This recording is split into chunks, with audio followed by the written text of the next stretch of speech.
Você piscou, o mês acabou e vamos falar das minhas leituras aqui do mês de maio. Como meu último livro do mês retrasado foi The Witcher, eu quis começar esse mês lendo HQ para manter minha frequência ali de um livro e uma HQ. E aí eu acabei lendo Demolidor Redenção, que é uma história excelente de quadrinho, foi minha melhor leitura do mês, porque ela vai tratar de uma história baseada em fatos reais, de uma condenação injusta que acontece. O Demolidor ele é chamado, numa cidadezinha, que agora eu não vou lembrar o nome aqui, ele é chamado numa cidadezinha, para poder tratar de um caso onde alguns adolescentes foram acusados de cometer um assassinato de uma criança porque eles são satanistas, entre aspas, porque os moleques só são roqueiro ali, adolescente merdeiro, e fica fazendo as besteiras na cidade, e a galera precisava culpar alguém por esse crime e culparam esses adolescentes. Então aqui na história a gente tem mais o Demolidor de segundo plano, né? A história tá focada mais no Matt Murdock aqui, porque ele tá atuando como advogado. Então aqui a gente vai ter uma história mais contida mesmo no tribunal ali, na atuação do Matt Murdock como advogado, argumentando com o júri, com o juiz para conseguir a liberdade desses adolescentes, né?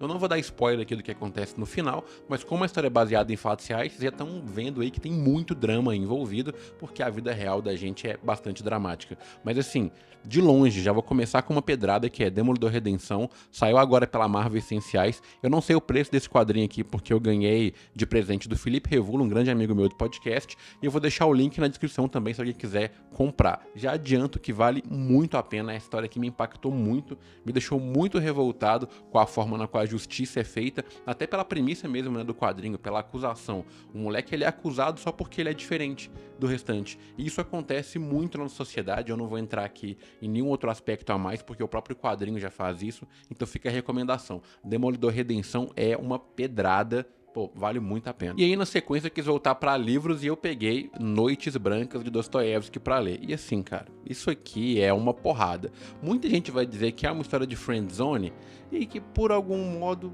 de enxergar, é sim uma história de friendzone, mas pra mim tem muito mais do que isso. Aqui é a história de um homem sonhador que ele vive no mundo da lua, ele vive num mundo que é só dele, né? O protagonista aqui do livro, ele não tem o nome revelado em nenhum momento, e aí durante uma noite na qual ele faz uma peregrinação ali pela cidade, ele encontra uma mulher chamada Nastenka. E aí ele conversa com a Nastenka e meio que ele se apaixona por ela já de imediato, começa a sonhar e fantasiar e pensar algumas coisas por ela, e essa mulher tá muito triste ali na cidade, ele acaba conversando com ela, e aí vão ter algumas noites, né, que são as noites brancas aí, que eles têm de diálogo. Essas noites aí, ele vai ficando cada vez mais apaixonado por ela, e muito pela forma que ela trata ele, pela forma que ele tem contato com ela, porque eu não quero dar muito spoiler do livro aqui, mas esse personagem, ele é muito poético, ele é muito lúdico, ele vive num...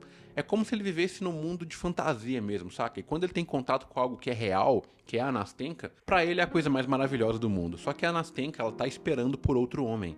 Porque ela fez um acordo com outro cara e tá esperando esse cara voltar. E aí a gente já tem essa ideia aí de um possível triângulo amoroso, né, entre a Nastenka, esse protagonista e o outro homem na qual ela espera. É uma história desoladora, ela pode machucar, ela pode ferir pelo teor que acontece com ela aqui, principalmente as pessoas mais sensíveis, né, mas assim, eu recomendo muito, quem gosta de romance, quem quer sair do óbvio, apesar de que clássicos são óbvios, né, mas assim, a escrita do Dostoiévski, ela é maravilhosa, quem leu sabe. Tem um pouquinho de dificuldade aqui no segundo capítulo, que é quando o nosso protagonista ele vai falar um pouco da vida dele, ele usa muito floreio, a linguagem dele é muito rebuscada, então acaba atrapalhando um pouco a experiência, para quem não tá acostumado com o clássico, mas mesmo assim vale muito a pena. E é um livro finíssimo, né? Isso aqui você lê em um dia, se você se esforçar, que foi o meu caso. Fica a recomendação aí, é um livro de um grande apaixonado e me deixou assim muito reflexivo com as escolhas que a gente faz.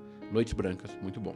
Depois de ler essa pedrada literária, e como a HQ também já tinha sido pesada, eu quis ir para algo mais leve, e aí eu fui ler o Spawn, que é a série regular que eu tô seguindo esse ano aí, e eu li o Spawn Origins volume 6 e o Spawn Origins volume 7. De longe foi minha leitura mais fraca do mês, mas não porque é ruim, mas porque as outras leituras que eu fiz foram muito boas de fato. Spawn é uma série que eu gosto bastante, eu vou fazer um vídeo exclusivo de Spawn, cobrindo do issue número 1 até o 50, deve sair daqui umas 2 semanas no máximo aí, então eu vou me limitar a falar muito pouco agora para não ficar redundante também, caso você queira ver os outros vídeos do canal.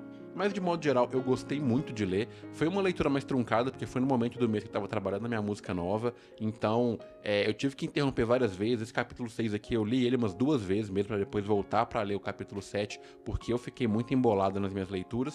E Spawn tem um problema que a arte é muito bonita, tanto a arte do Todd McFarlane quanto a do Greg Capullo, elas são muito bonitas, só que elas são tão exageradas, elas são tão vistosas que às vezes ela cansa um pouco, saca? Então ler as duas assim num período muito rápido, pra mim não foi legal. Então fui espaçando, porque tem hora que eu olho uma página de Spawn assim e parece que eu tô lendo um texto gigantesco, porque é tanta informação na tela não, né? Tanta informação no livro que eu dá uma sobrecarregada, saca? Aí eu tô dando um tempo e eu prefiro agora com o Spawn ler tipo um issue por dia. Eu leio um issue ali, faço outra coisa, depois eu volto e leio mais um, que pra mim funciona mais, porque a arte ela me sobrecarrega. Óbvio que é uma questão de estilo narrativo. Eu sou um cara muito de Demolidor, Capitão América, que tem artes mais enxutas na maioria das sagas deles, né? Por serem heróis urbanos e tal. Mas pra quem curte X-Men, Guardiões da Galáxia, que tem essas artes mais exageradas assim, talvez Spawn não incomode tanto, mas pra mim acaba incomodando. Mas de longe não é uma história ruim, tá? É uma história muito boa, tô gostando bastante. Fica a recomendação aí também do Spawn, volume 6 e 7, e eu faço um vídeo em breve aí falando da minha experiência com o Spawn. E aí, depois de ler o quadrinho, eu quis voltar para livro e eu li A Morte de Ivan Ilitch, que é um outro clássico russo aí também, dessa vez por Tolstói.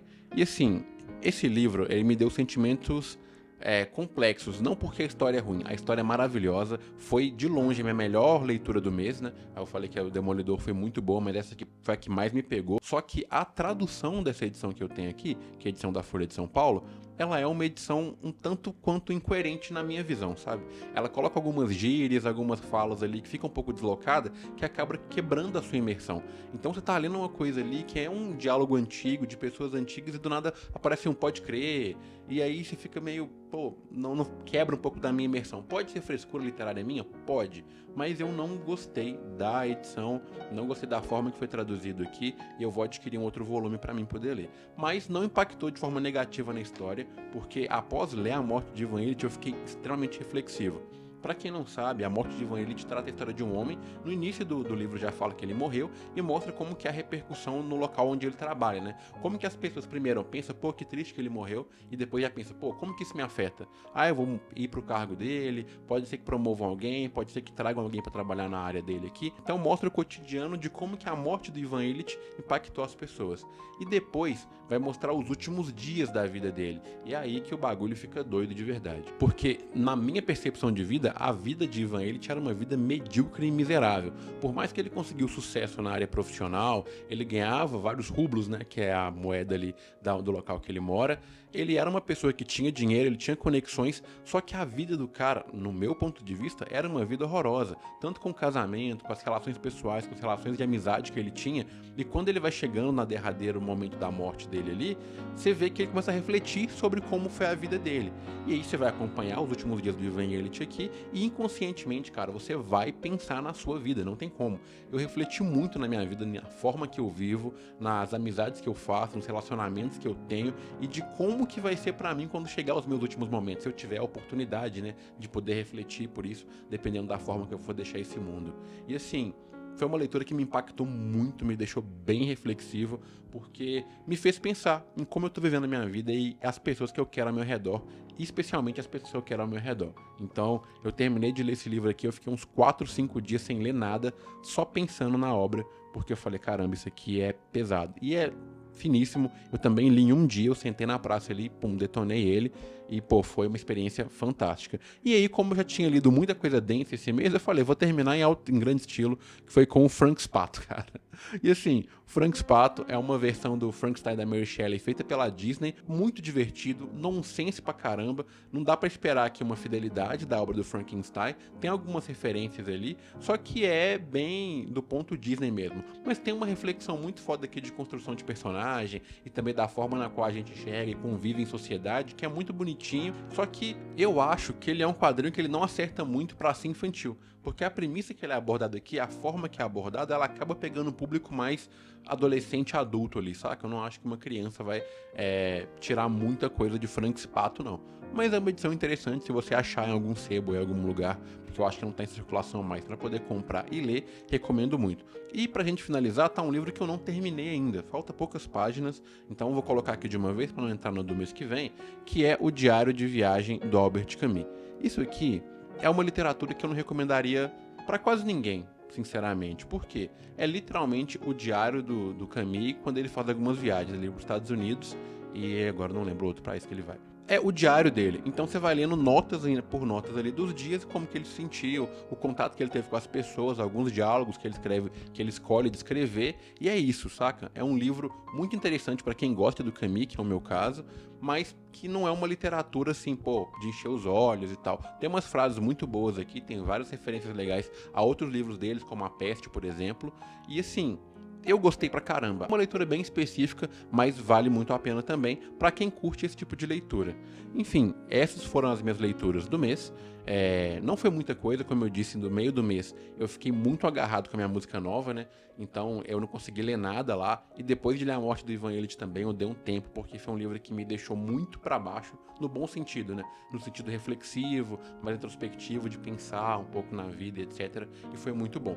Esse mês agora, mês de junho, eu não sei como é que vai ser, porque eu tô com 2 calhamaços aqui pra ler, ó, tá até aqui atrás. Que é o Elric, que eu peguei em 400 páginas, e o outro caiu ali, que é a Tartarugas Ninja que saiu na IDW aí da Pipoca Nanquim, que eu vou fazer a leitura também esse mês. Então eu não sei quanto que eu vou conseguir ler. A minha ideia é matar o Tartaruga Ninja essa semana para fazer um vídeo especial também e já emendar com a leitura do Elric. Se eu conseguir ler esses dois, aí eu vou ver na minha pilha de leitura aqui, eu tenho mais uma pancada de livro que eu preciso ler, e aí eu coloco, e a gente vê aí no Leituras do mês que vem. Deixa aqui nos comentários o que você anda lendo, o que você achou legal, o que você não achou legal, se você teve alguma experiência diferente com algum desses livros aqui que eu falei também, e a gente vai se falando por aí. O link de todos esses livros que eu encontrei à venda estão aqui na descrição, se você quiser comprar ajuda muito o canal aqui, porque eu sou um canal minúsculo, né, e toda receita que vier é lucro pra gente, beleza? Muito obrigado aí, boas leituras pra vocês, um mês de junho excelente, e tamo junto, até a próxima.